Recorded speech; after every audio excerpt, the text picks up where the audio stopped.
شهرام همایون، ننش و دو تاجر.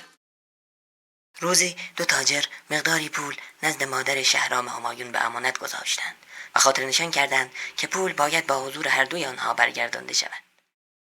خیال تخت ننه، به هیچکی نمیدم.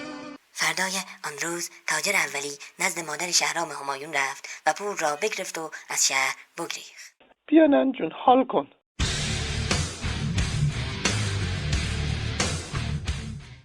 روز بعد تاجر دوم آمد و پولش را از مادر شهرام مطالبه کرد.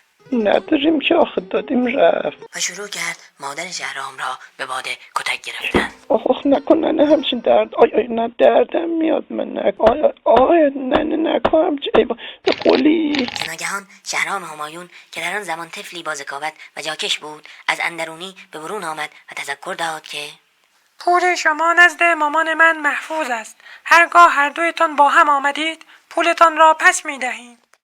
خوب انش کرده نن جون. و بدین سان شر آن تاجر از سرشان کم شد و شهرام همایون قهرمان روستا شد و مورد تمجید اهالی روستا قرار گرفت. در فیمابین جشن و شادی بود که ناگهان دو تاجر با هم ظاهر شدند و اهالی غیور روستا بگریختند و تجار مادر شهرام همایون را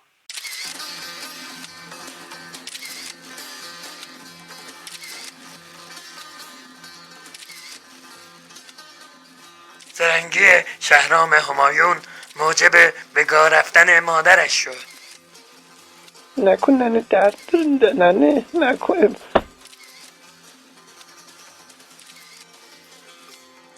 آخه